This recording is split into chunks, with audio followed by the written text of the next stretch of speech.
안녕하세요. 오늘도 사연 살롱을 찾아주셔서 감사합니다. 저는 몇 년 전 영화보다도 더 영화 같은 일을 겪었던 한 사람이에요.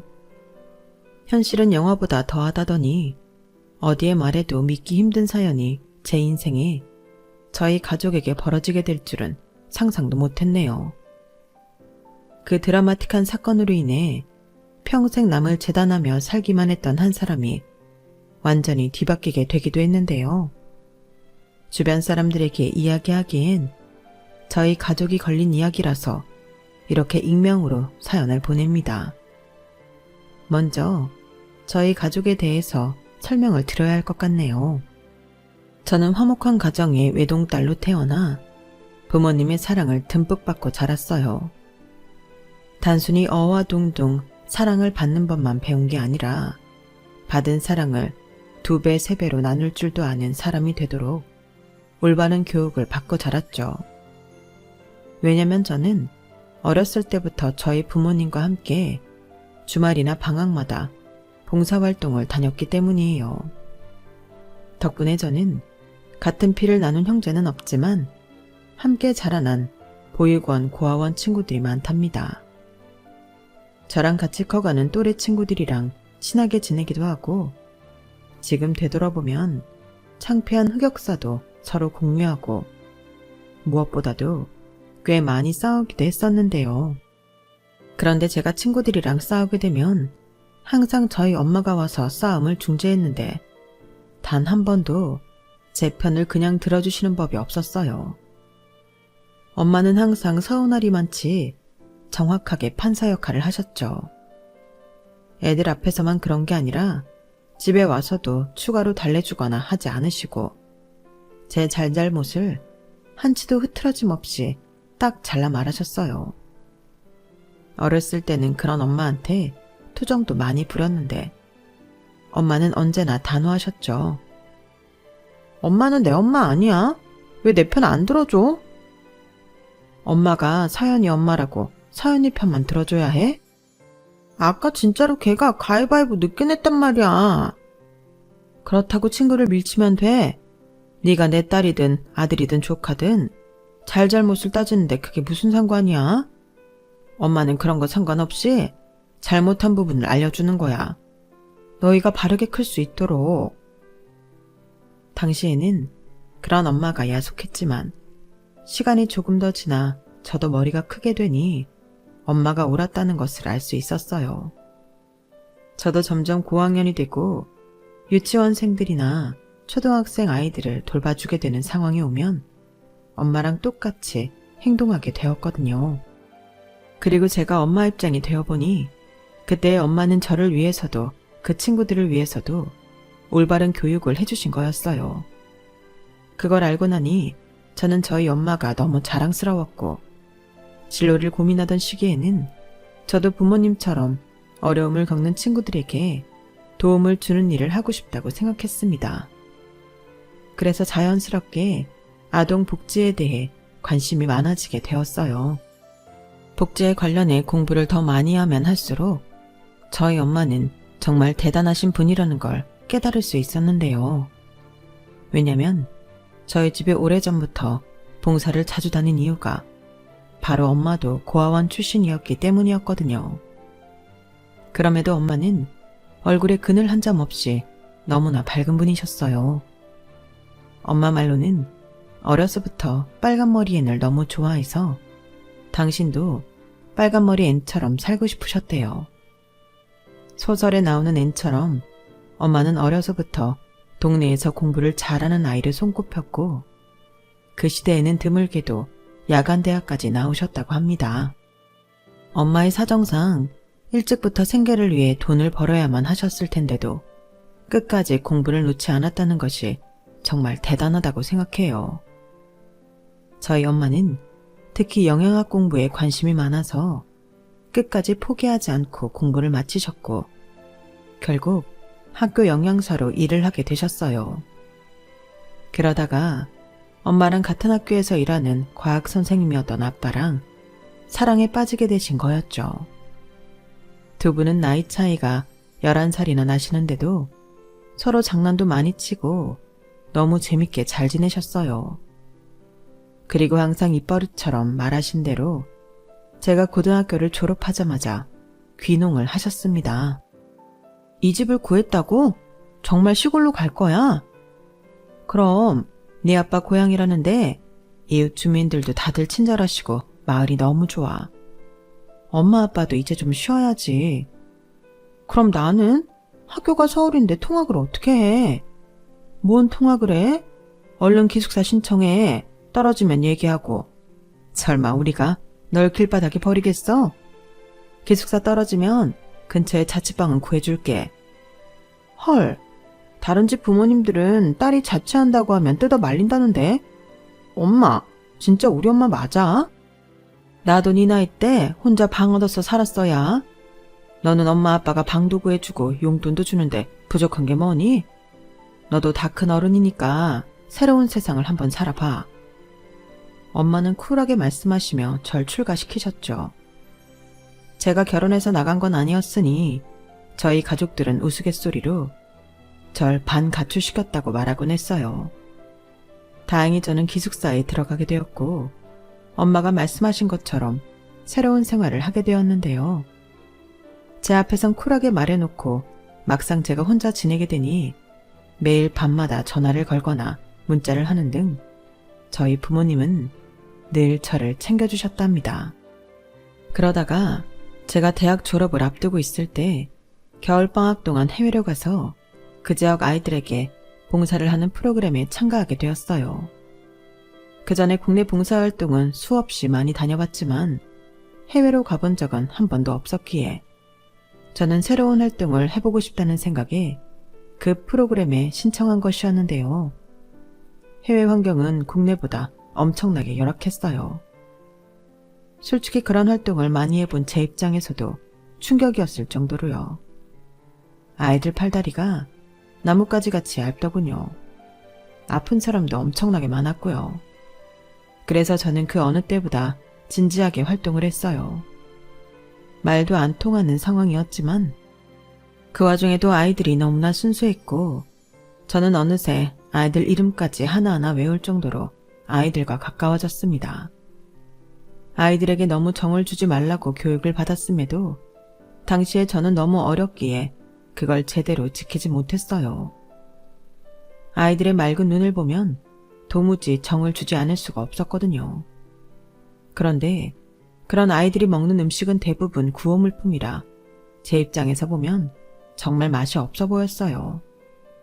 물론 아이들에게 필요한 영양분이 충분했고 대부분 소화하기 편한 음식들이었기에 그걸 먹는 게 아이들에겐 베스트였죠. 하지만 저는 제공되는 몇 가지 재료를 보고 간단한 조리만 하면 훨씬 맛있게 먹을 수 있을 것 같다는 생각이 들더군요. 그래서 팀장님께 말씀드렸더니 팀장님은 어디론가 가서 한참 얘기를 해보시고 오더니 하고 싶으면 하라고 하셨어요. 웬만하면 남은 기간도 많은데 무리하지 말란 말을 덧붙이시긴 했지만요. 팀장님의 허락을 받았으니 저는 다음날 새벽에 일찍 일어나 간단한 조리를 시작했습니다. 그런데 어디선가 갑자기 누군가 후다닥 다가오는 거예요. 깜짝 놀라서 봤더니 의료팀에 있는 한 의사였죠. 이거 함부로 주례하시면 안 돼요. 아, 팀장님께 허락 받았어요. 팀장님이 의료팀에도 얘기하셨다고 들어서 허락 받은 걸로만 만들고 있는데. 아, 그러네요. 괜찮은 것들로만 하셨구나. 죄송해요. 제가 이 얘기를 못 들었네요. 근데 이거 왜 하고 계신 거예요? 누가 시킨 것도 아닌 것 같은데. 잠은 자셨어요?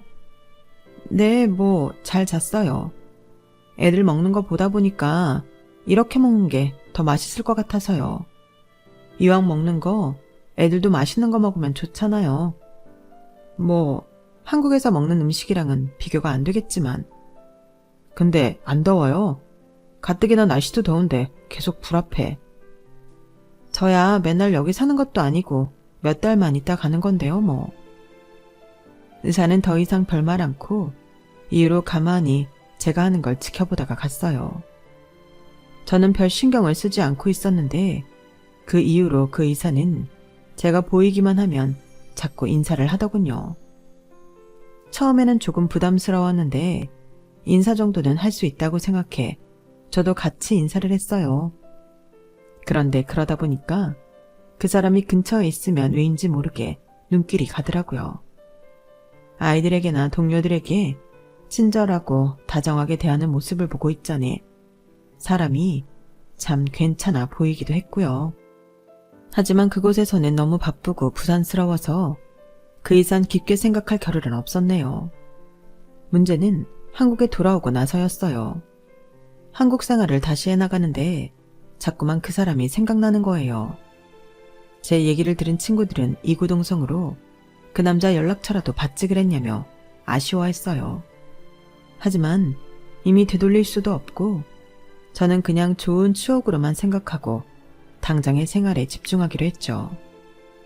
당시엔 저도 취업 전이라서 취준에 집중해야만 했거든요. 그런데 2달쯤 뒤에 SNS로 그 의사에게 연락이 온 겁니다. 연락할 방법을 한참 찾았다며 한번 만나서 식사를 하고 싶다고요. 순수한 선의이니 안 좋게 생각하지 않았으면 좋겠다고 덧붙이는 말에 조심스러워하는 게 다 느껴지더군요. 그래서 저는 그 사람과 만나기로 하고 식사를 함께 했죠. 해외에서 볼 때는 솔직히 저희 둘 다 제대로 씻지도 못하고 꾀죄죄 했었는데 한국에서 멀끔해진 모습으로 만나니까 느낌이 새로웠어요. 같이 봉사하면서 쌓인 추억과 그 이후 한국에서의 생활 등 이런저런 이야기를 하는데 생각보다 말이 잘 맞고 느낌이 좋았죠. 그날 저희는 즐거운 분위기로 함께 식사를 하고 커피를 마시고 헤어졌는데 그 사람에게서 종종 시간이 나면 보자고 연락이 왔어요. 얼마 후 저희는 연인 사이가 되었답니다. 물론 초창기 연애 과정은 순탄치가 않았어요. 저도 저대로 취업 과정이 바빴고 그 사람은 그 바쁘다는 의사였으니까요. 그래도 다행히 1, 2년 정도 정신없이 지내고 나니 저는 취업에도 성공했고 일에도 잘 적응하게 되었고 그 사람도 일정이 어느 정도 안정권에 접어들게 되었어요. 그리고 얼마 지나지 않아 저희는 결혼을 약속하게 되었죠. 결혼을 약속하면서 저희는 앞으로의 인생 계획에 대해 좀 더 진지하게 이야기를 나눴는데요. 저는 그제서야 예비 남편의 집안이 심상치 않은 곳이라는 걸 알았어요. 결혼하면 나는 지금 다니는 곳처럼 대형 병원에는 있고 싶지 않아. 일손이 부족한 작은 병원에서 일하고 싶어. 서울에 그런 곳이 있어? 찾아보려면 있겠지만 아무래도 지방에 그런 곳이 많을 테니 그런 쪽으로 알아볼까 해. 그래서 아마 나랑 같이 살면 당신이 서울이 아닌 지역에서 살아야 할지도 모르는데 괜찮아? 나야 상관없지. 우리 부모님만 해도 시골로 내려가셨는걸. 오빠가 그러고 싶다면 그렇게 해. 오빠네 가족들도 괜찮으시대? 반대하시긴 하겠지만 그래도 내 뜻은 굽히지 않을 거야. 끝까지 설득시켜 봐야지. 물론 의사가 될 정도면 당연히 어느 정도 있는 집이겠구나 싶었는데 생각보다도 더 부자였더라고요. 예비 남편의 아버지는 이미 몇 년 전 돌아가셔서 안 계시고 어머니만 있었는데 어머니가 원래부터 굉장히 부자인 분이셨다고 해요. 외가 집안이 전부 의사 집안이었고 그래서 어머니도 예비 남편에게 의사가 되어야 한다고 상당히 푸시를 많이 하셨다더군요. 공부머리가 타고난 데다 성격도 유순한 예비 남편은 어머니 말대로 의대에 가긴 했지만 막상 대학을 합격하고 나서는 다니기가 싫어졌다고 해요. 억지로 학과 공부를 꾸역꾸역 하고 있다가 우연한 기회로 해외 봉사를 시작하게 되었는데 그때 큰 충격을 받고 공부를 열심히 하게 되었대요. 하지만 본인은 외가 식구들 병원에 가는 것보다는 작은 병원에서 일하며 틈틈이 봉사활동을 하고 싶다더군요. 저야 예비 남편이 무슨 일을 하든 응원하는 마음이었어요. 문제는 예비 시어머니의 마음은 그렇지 않았다는 거죠.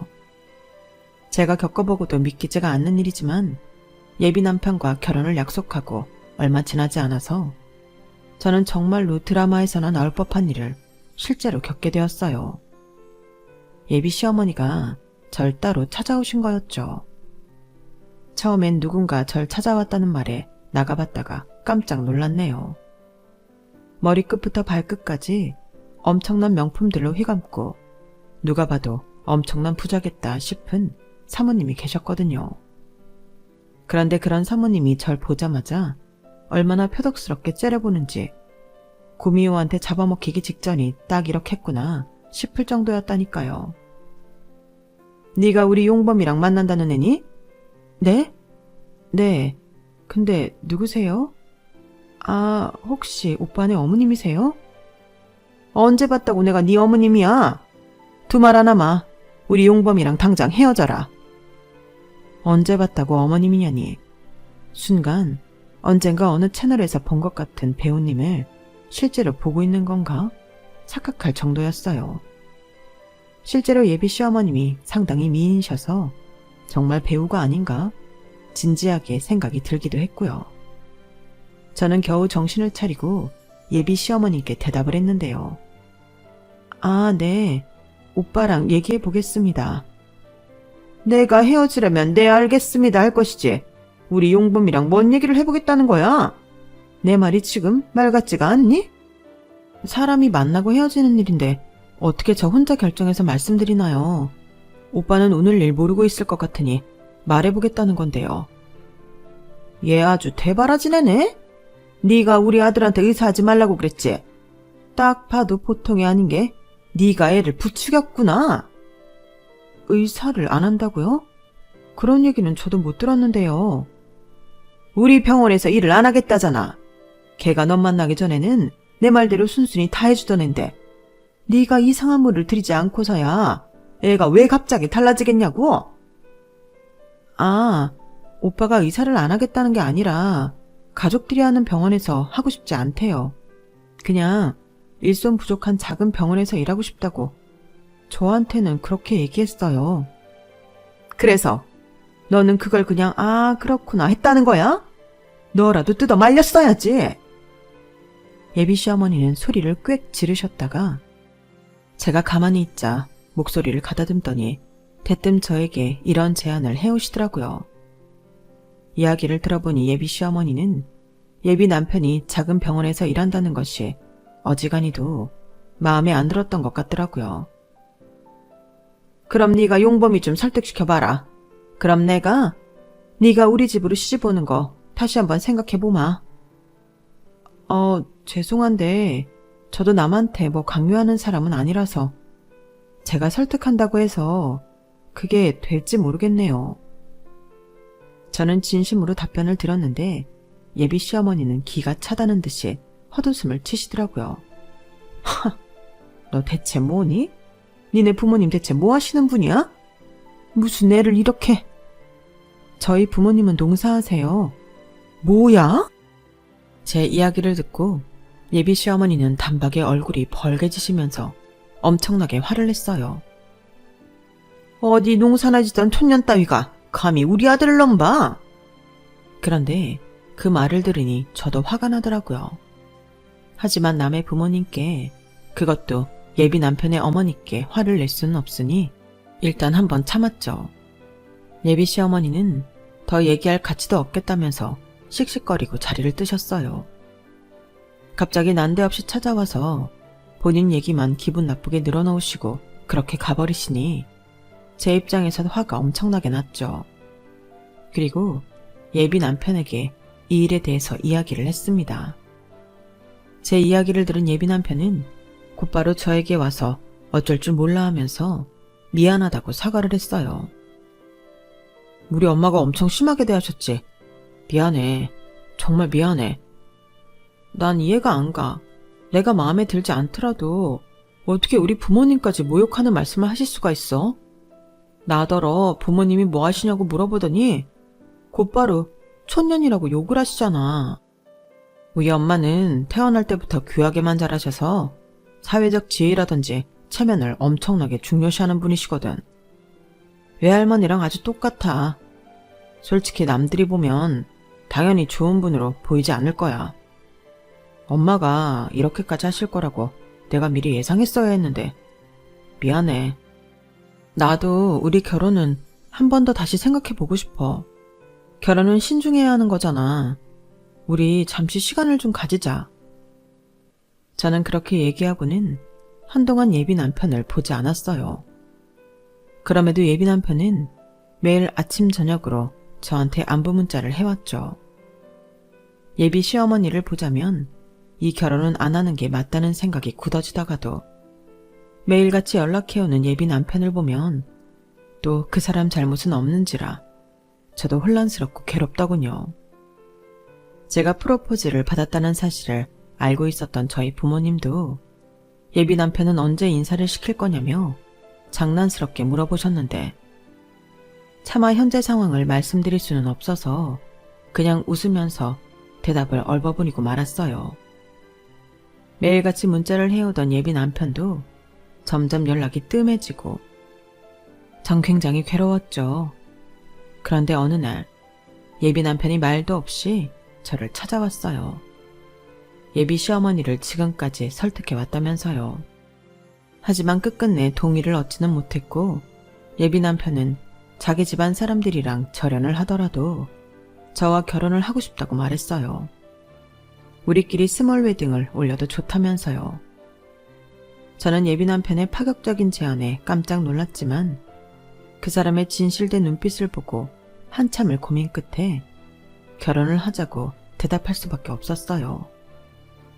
서로의 마음을 한 번 더 제대로 확인하고 난 뒤 저희는 제대로 결혼 준비를 시작했답니다. 그리고 저희는 그제서야 저희 부모님께 인사를 드리러 갈 수 있었어요. 그 전에 있었던 일에 대해 저는 아무런 말씀도 드리지 않았지만 두 분은 이미 어느 정도 눈치를 채신 것 같더라고요. 잔뜩 긴장한 예비 신랑이 선물을 건네드리며 인사를 드려도 평소답지 않게 조금 엄한 분위기셨죠. 아니나 다를까 예비 신랑과 자리에 앉고 얼마 지나지 않아 아빠가 단도직입적으로 질문을 하시더군요. 자네 집안에서는 결혼한다니까 뭘 하시던가? 죄송합니다, 장인어른. 사실 저희 집 사정이 조금 복잡합니다. 오늘 제가 장인어른과 장모님께 인사드리러 온 것도 솔직하게 다 말씀드리고 제대로 허락을 받기 위함입니다. 저희 외가 친척분들과 저희 아버지는 모두 이사십니다. 저희 집안 어르신들 모두 저희 외가에서 운영하는 병원에 근무 중이신데 저는 개인적으로 도움이 필요한 다른 병원에 지원해서 일하고 싶다는 생각입니다. 그래서 저희 집안과 마찰이 좀 있는 중입니다. 질문과 답이 잘 안 맞는데 우린 지금 그쪽 집안 어르신들의 결혼에 대한 의견을 물었네. 자네의 마음과 상관없이 자네랑 결혼하면 우리 집안은 그쪽 집안과 사돈관계가 되는데 우리도 상황을 제대로 알아야 할 것 아닌가. 저희 어머니는 반대하고 계십니다. 하지만 저희 어머니가 반대하시는 건 서연이와의 관계를 문제 삼으시는 게 아니라 그저 어머니 뜻대로 제 직장을 정하려고 하시는 거라서. 예비 남편의 이야기를 들은 저희 부모님의 표정은 더 굳어지셨어요. 예비 남편이 집안 어르신들과 절연도 불사하겠다며 결혼에 대한 의지를 다시 한번 말씀드렸음에도 결국 저희 부모님의 마음을 돌리지 못했죠. 자네가 좋은 사람이라는 건 알겠어. 하지만 우리의 생각도 이해해주게. 우리 나이 되면 그간 결혼 잘못해서 고생한 사람들을 정말 많이 보게 된단 말일세. 자네가 좋은 사람인 것과 별개로 우리는 우리 딸이 행복하길 바래. 집안과 절연을 하겠다니 그 각오야 알겠다만 어떻게 피를 끊어낸단 말인가. 우린 자네보다 돈을 덜 벌거나 사회적 지위가 낮더라도 우리 딸을 최대한 행복하게 해줄 남자가 사위가 되길 바라네. 아빠 말씀이 맞아. 시댁에서 그렇게 반대하신다면 결혼을 하더라도 계속 안 좋은 일이 생길 거야. 너희도 좀 더 신중하게 생각해봤으면 한다. 저희 부모님도 끝끝내 거절을 하시니 저희는 정말 크게 절망했죠. 하지만 이번에 먼저 기운을 차린 건 저였습니다. 그 전에 하도 많은 고민을 하고 하도 많이 흔들려서였을까요? 저는 이 사람만큼 저랑 가치관이 맞고 선한 사람은 또 못 찾을 거란 강한 확신이 있었어요. 그래서 그 사람에게 결혼 시기가 늦어져도 좋으니 포기하지 말자고 이야기했죠.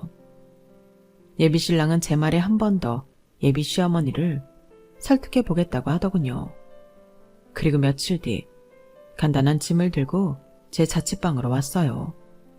집에서 쫓겨났다면서요. 안 되겠다. 그럼 자리를 좀 마련해봐. 내가 직접 제대로 말씀을 좀 나눠봐야겠어. 주말이 아니어도 좋으니까 시간 좀 빼봐봐. 아니야, 내가 한 번 더 엄마한테 진지하게 얘기를 잘해볼게. 아니, 내가 직접 만나 뵙고 얘기를 해볼게. 오빠는 이미 여러 번 얘기를 해봤는데 전혀 안 통했잖아. 저번에 어머님이 나한테 제안을 해오신 게 있어서 그래. 계속 이렇게 강경하게 나오시니까 어쩔 수 없이 내가 오빠를 어머니네 병원에 몇 년 동안 일하게 설득해 보겠다고 한번 해봐야겠어. 어? 아니 잠깐만. 나는 그 병원에서 일할 생각이 없어. 이미 내가 알아본 곳들이 많은데. 답답하다 정말. 그럼 평생 이렇게 식도 안 올리고 질질 끌 거야? 하려는 게 있으면 오빠도 한 발자국은 양보를 해야지. 협상이라는 걸 해보자는 거야. 누가 평생 거기서 일한대? 몇 년 정도는 일할 수도 있잖아. 그 정도는 할 수 있지 오빠도. 내가 제대로 잘 말씀드려 볼 테니까 한번 자리를 좀 마련해봐. 그리고 나도 할 말 많아. 알겠어. 말씀드려 볼게. 제 말에 예비 남편은 그 다음 날 약속을 잡아왔고 저는 이번에 제대로 이야기를 해보고 그래도 예비 시어머니가 반대가 심하다면 우리도 식을 올리는 걸 깔끔하게 포기하자고 말했죠. 결혼식만 포기하자고 완곡하게 얘기했지만 예비 남편도 저도 알고 있었어요. 식을 포기하면 우리는 언젠간 결국 헤어질 인연이 된다는 것을요. 예비 남편은 힘겹게 제 말에 알았다고 대답을 해주었어요. 그리고 대망의 그날이 오게 되었죠. 저는 예비 남편의 손을 잡고 함께 약속 장소로 향했어요. 미리 예약을 해둔 고급 식당이었는데 프라이빗 룸이 제공이 된다기에 일부러 그 장소로 예약을 했거든요. 그곳에서 저는 최대한 예비 시어머니의 이야기도 들어드리고 최대한 이성적으로 합의라는 것을 해보려 했어요.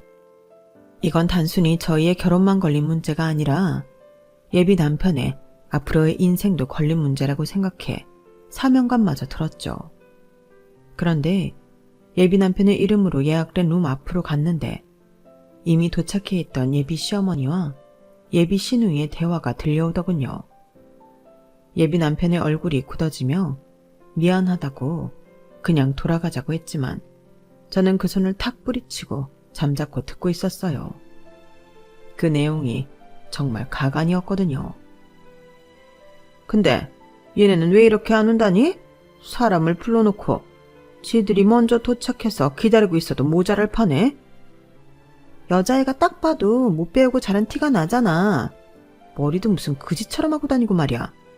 입은 옷 중에 괜찮은 브랜드라고는 한 개도 없더라. 어디서 듣도 보도 못한 옷만 입고.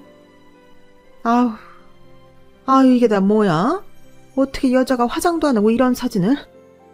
아니 근데 너는 이 사진들은 대체 어디서 찾은 거야? 설마 무슨 뒷조사 같은 거 있니? 얘 그런 거 잘못 걸리면 너 큰일 나. 아유 엄마는 요즘은 그런 거 할 필요도 없어. SNS 같은 데 뒤지다 보면 앵간한 건 다 나와. 그래? 하긴 젊은 애들이란. 그래 뭐 시골 어디서 산다는 거야? 얘네 부모는 그래서 무슨 농사를 한다니?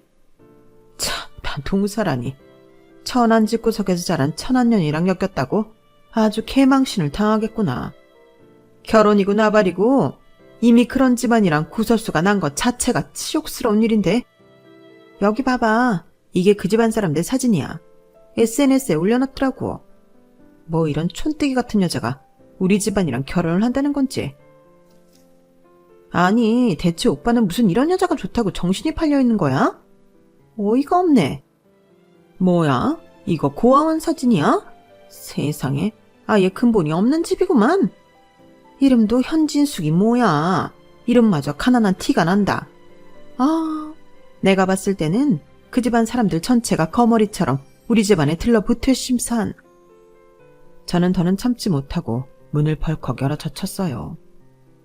저를 건드리는 건 100번도 참을 수 있지만 저희 부모님을 건드리는 건 정말 참을 수가 없었거든요.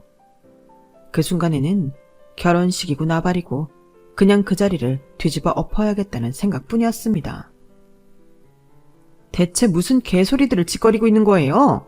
우리 부모님이 얼마나 훌륭하신 분들인데 만나본 적도 없으면서 험담이나 늘어놓는 당신들이야말로 얼마나 천박한 줄 알아요? 아무리 돈이 많아도 인성이 받쳐주지 않는데 기본적인 인성도 안 되면서 무슨 자격으로 남의 부모님 흉을 보냐고요? 어머 깜짝이야. 이봐요 언니, 여기가 어디라고 소리를 질러요? 딴 사람들 보기 쪽팔리게. 너희 어머님 이름이 현진숙이니? 그래요. 현 진짜 숙자십니다. 남의 어머니 성함 가지고. 어머니?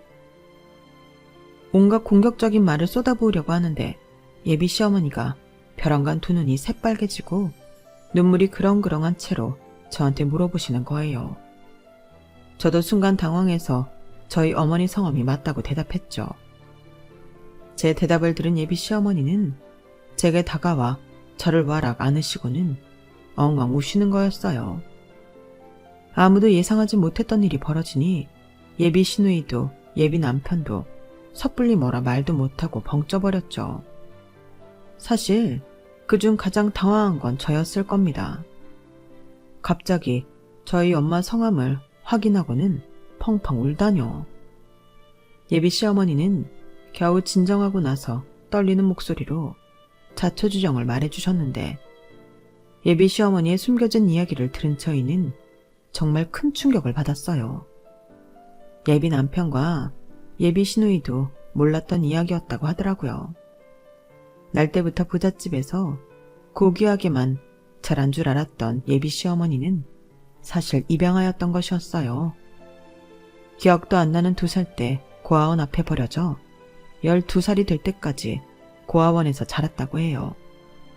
입양이 된 이후 환갑이 가까운 나이에까지 부잣집에서만 지냈어도 어릴 적 기억에 남을 정도로 그곳에서 오래 살았기 때문에 그 고아원에서 마더니 역할을 해주었던 사람도 전부 기억한다고 했죠. 그 마더니가 바로 저희 엄마였다고 해요. 2사람이 있었던 고아원은 굉장히 작은 고아원이었는데 그래서 그 안에 살던 아이들 모두가 친했다고 합니다. 하지만 상대적으로 큰 고아원들에 비해서는 후원 물품이 적게 들어왔기에 모두들 낡은 옷에 부실한 밥을 먹어야 했대요. 그런데 저희 엄마가 12살이 되셨을 무렵부터는 식당으로 직접 들어가 음식을 하기 시작한 것이었어요. 같은 재료라도 여러 가지 조리 방법을 통해 다양한 음식을 만들어 아이들에게 주었기 때문에 고아원 내의 아이들이 저희 엄마를 항상 좋아하고 잘 따랐다더군요. 진숙이 언니가 요리를 해준 뒤로 음식이 맛있어지긴 했지만 재료는 늘 정해진 재료뿐이었지. 그래서 언니는 항상 그걸 아쉬워했었어. 한창 자라나는 애들한테 늘 영양이 부실한 밥을 줘야 한다는 걸. 언니가 영양사로 오랫동안 일했다니 아마 어릴 적 그 열악했던 기억이 한으로 남았나 보구나. 하긴 애들이 철마다 잔병치레를 해댔으니 그 고운 심성에 오죽했을까. 나도 어릴 적에 심하게 앓았던 적이 있었는데 진숙이 언니가 밤새 간호를 해주고 손수 옥수수죽을 만들어 와서 떠먹여줬었단다. 그 뒤로는 나도 진숙이 언니 뒤를 졸졸 따라다니면서 언니가 요리하는 것도 돕고 애들 돌보는 것도 함께 도왔었지. 그러면서 예비 시어머니는 다시 눈물을 뚝뚝 흘리며 저에게 엄마를 만나게 해달라고 부탁하셨어요. 저희 집안에 대해서 심한 말을 해서 미안하다면서 최대한 빠른 시일 내에 보고 싶다고 하셨죠. 예비 시어머니의 부탁에 저희는 그 주 주말에 바로 예비 시댁 식구들을 데리고 저희 본가로 내려갔고, 미리 소식을 들었던 저희 엄마도 눈물을 흘리며 예비 시어머니를 맞이하셨답니다. 두 분은 한참 동안이나 서로를 안고 울었고 어느 정도 추스르고 나서는 그간의 이야기를 나누셨어요. 사실 엄마는 동네 사람들한테도 칭찬이 자자했고 고아원 내에서도 아이들이 좋아했지만 이미 나이가 중학생이 넘어가게 되면서 입양을 갈 확률은 거의 없어지게 되었다고 해요. 보통 나이가 초등학생만 넘어가도 입양될 확률이 급격히 줄어들기 때문인데요. 그래서 일찍 자립할 생각을 먼저 한 거지. 사실 고아원에서 누가 시키지 않아도 일손을 돕고 요리를 했던 것도 내 나름대로는 빨리 일을 구할 생각으로 여러 가지를 했던 것도 있었어. 어디 나가서 파출부라도 일을 할 수 있어야 했으니까. 그치만 혜미는 달랐지. 우리 마을에서 예쁘게 생기기로 둘째가라면 서러운 아이였으니 실제로 12살에 입양이 됐었지. 그 나이에 입양이 되는 건 정말 드문 일인데 혜미가 딱 입양이 된 거야. 너무 기쁘고 다행이라고 생각하면서도 그간에 정이 있어서 마지막 날 우리가 얼마나 울었던지. 그때 언니가 마지막 날이라고 나한테만 계란 후라이를 해줬었어. 그거 기억나? 그땐 그런 게 얼마나 귀했는데. 그때 내가 그거 먹는데 얼마나 눈물을 삼키면서 먹었는지 몰라. 다들 잘 살라고 축복해줘서 입양을 갔는데 내가 입양 온 집안은 고아원같이 다들 친하고 다정한 그런 분위기가 아니었어. 엄마는 내가 입양아인 걸 철저히 감추시고 남들에게 내가 당신 친딸로 보이길 바라셨거든.